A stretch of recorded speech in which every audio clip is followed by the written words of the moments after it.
Hello friends, सभी लोग का स्वागत है। जो लोग नए हैं चैनल को सब्सक्राइब कर लेना। क्लाइमेट चेंज के अराउंड पिछले एक महीने में काफ़ी बातें हो रही है।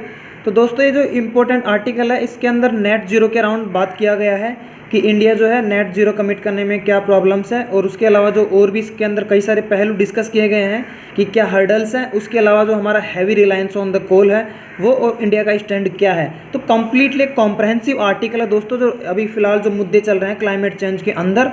तो आप लोग वीडियो को एंड तक देखना। आने वाले एग्जाम में दोस्तों काफ़ी ज़्यादा उम्मीदें हैं सवाल पिक होने की, तो बहुत इंपॉर्टेंट टॉपिक है। और सारे के सारे जो इश्यूज़ हैं दोस्तों मैंने डिटेल में डिस्कस करने का प्लान किया है। वीडियो थोड़ा लंबा जा सकता है, लेकिन ये जो टॉपिक है क्लाइमेट चेंज के आसपास के जो करंट इश्यूज चल रहे हैं वो काफ़ी हद तक मैं कवर करने वाला हूँ इस पर्टिकुलर आर्टिकल में। फ्रेंड्स, सबसे पहले नेट जीरो का जो कॉन्सेप्ट है उसको ही आपको एक्सप्लेन करता हूँ मैं। नेट जीरो के अंदर क्या होता है बेसिकली, काफ़ी बातें चल रही है। यूरोपियन यूनियन ने फिट फॉर 55 पैकेज अनाउंस किया है। उसके बाद चाइना ने भी 2060 तक जो है नेट न्यूट्रलिटी, जो है नेट जीरो या फिर नेट जीरो इमिशंस या फिर कार्बन न्यूट्रलिटी, क्लाइमेट न्यूट्रलिटी, ये सेम ही चीज़ें हैं। नेट जीरो के अंदर क्या होता है आपको पहले उसका आइडिया ले लो, उसके बाद आर्टिकल में अपन चलते हैं। देखिए, आप सभी को पता है एक तो ग्रीन हाउस गैसेज जो रहती है, सबसे ज़्यादा CO2 का कंट्रीब्यूशन रहता है। CO2 green house gas major है। दूसरे नंबर पे मीथेन आता है फ्रेंड्स, जो ह्यूमन एक्टिविटीज़ रहती है और जो कैटल्स वगैरह रहती है उनकी वजह से मीथेन जो है CH4 वो रिलीज होती है एनवायरनमेंट में। तो देखिए फ्रेंड्स, जो ह्यूमन एक्टिविटी जो होती है उनसे ग्रीन हाउस गैसेज एनवायरनमेंट में इमिट होती है, वो एक इमिशन है। उसके अलावा सेकंड रहता है कि हम एनवायरनमेंट से रिमूव भी करते हैं। जो हमारा फॉरेस्ट का ट्री हम लगाते हैं वो एक CO2 को एब्जॉर्ब करते हैं। तो एक तरीके से हम एनवायरनमेंट से रिमूव भी करते हैं। बेसिकली हम इनको बोलते हैं कार्बन सिंक। जो एडिशनल ट्रीज वगैरह लगाते हैं हम लोग, इस कार्बन सिंक आता है। तो हमारा जो इमिशंस होता है कुछ एनवायरनमेंट में और कुछ हम लोग रिमूव करते हैं, बेसिकली एब्जॉर्प्शन।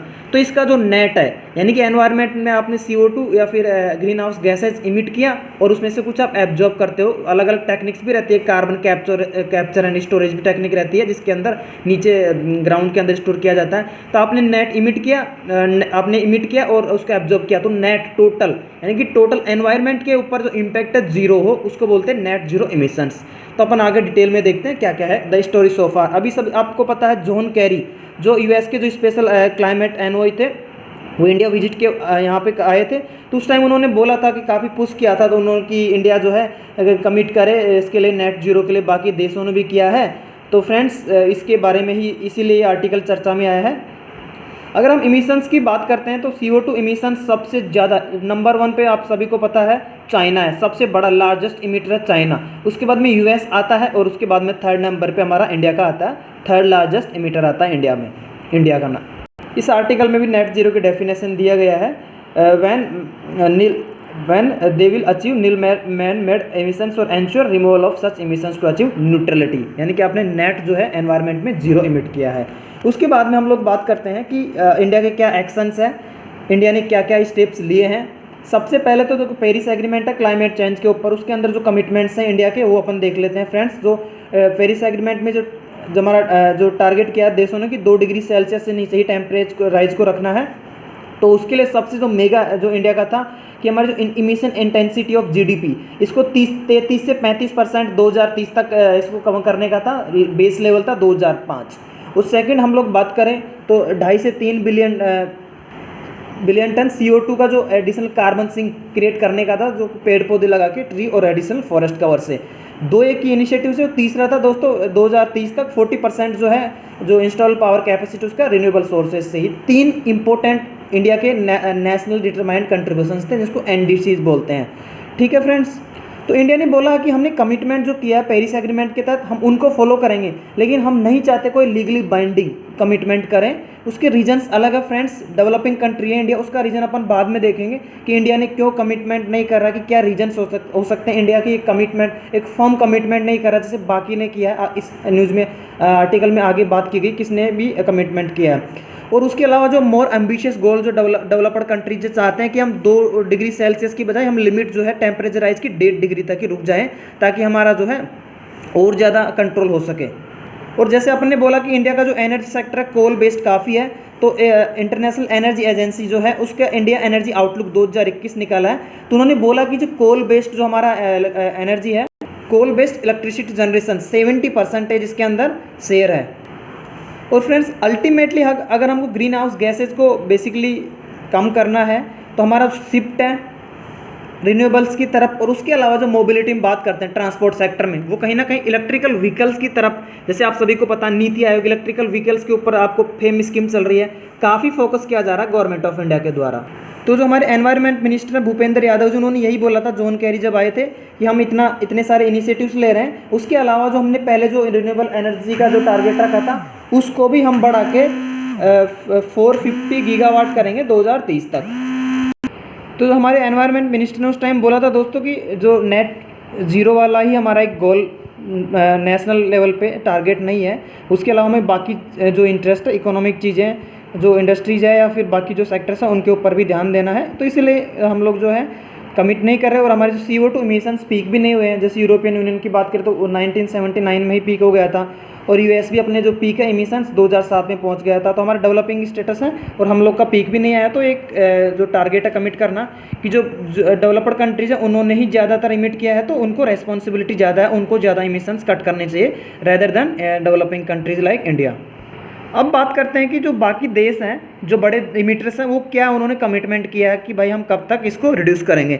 सबसे पहले जो लार्जेस्ट इमिटर जो ग्रीन हाउस गैसेस का चाइना, उन्होंने UN को बोला है कि 2060 तक हम नेट ज़ीरो अचीव कर लेंगे। और साथ में इन्होंने बोला है कि हम जो पीक है हमारा 2030 के आसपास उससे पहले आ जाएगा। तो ये कहीं ना कहीं हाई प्रोफाइल कमिटमेंट्स हैं चाइना ने कमिट जो किया है, तो चाइना को अडहर करने पड़ेगा। इसके लिए अलग अलग जो स्टेप्स हैं इनको लेना पड़ेगा। और इन्होंने जो low carbon based economy circular economy के लिए इन्होंने गाइडलाइंस भी दिया है। इन्होंने फोकस किया industrial production, logistics, infrastructure, consumption, innovation और एनेबलिंग पॉलिसीज़ के ऊपर इन्होंने गाइडलाइंस जारी किया है ताकि जो लो कार्बन इकोनॉमी की तरफ ये शिफ्ट ग्रेजुअली कर सकें। और जो सेकंड नंबर का जो बिगेस्ट इमिटर है US, वो भी पहले आपको पता ट्रम्प के टाइम इन्होंने पेरिस एग्रीमेंट से बाहर हो गए थे। तो बट जैसे ही जो बिडेन जो नए प्रेसिडेंट आए हैं इन्होंने वापस से एग्रीमेंट में वापस से आए हैं और इन्होंने कमिटमेंट किया है कि 2050 तक हम भी नेट ज़ीरो को अचीव करेंगे। साथ में इन्होंने सोलर पावर की कॉस्टिंग भी कट किया 30% से लगभग, और 30 गीगावाट ऑफशोर विंड पावर भी 2030 तक इन्होंने टारगेट रखा है। अब आते हैं यूरोपियन यूनियन के, जो कि काफ़ी चर्चा में आया था। उसके जो पर्टिकुलर जो यूरोपियन यूनियन के जो मेंबर्स हैं उन्होंने आपको पता होगा फिट फॉर 55 नाम की एक कैंपेन पैकेज अनाउंस हुआ है, जिसके तहत दोस्तों ये लोग 2030 तक 55% तक ये लोग रिडक्शन करेंगे इमिशंस में 1990 के लेवल के हिसाब से।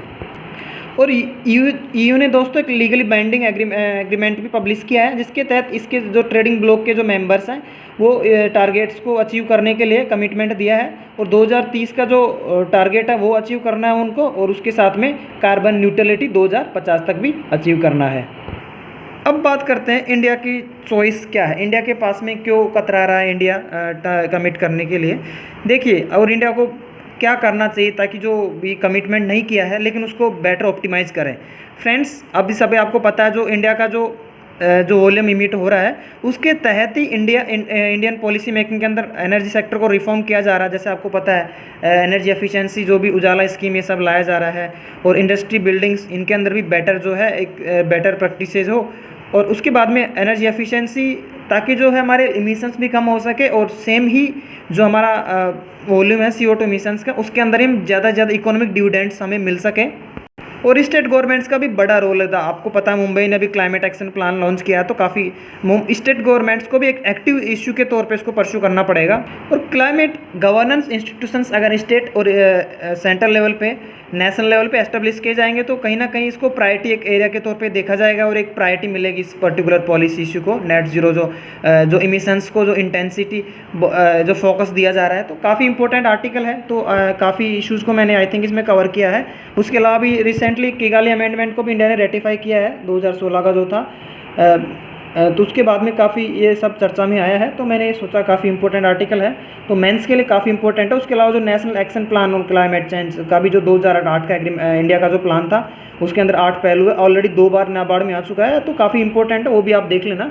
क्लाइमेट चेंज और SDGs के ऊपर आप अच्छे से कवर करके जाइए, क्योंकि बहुत ज़्यादा चांसेस रहते हैं कि यहाँ से एक आध क्वेश्चन आता ही आता है। काफ़ी फेवरेट और हॉट टॉपिक रहता है दोस्तों। फिलहाल नए हो तो सब्सक्राइब कर लेना, सपोर्ट करते रहो।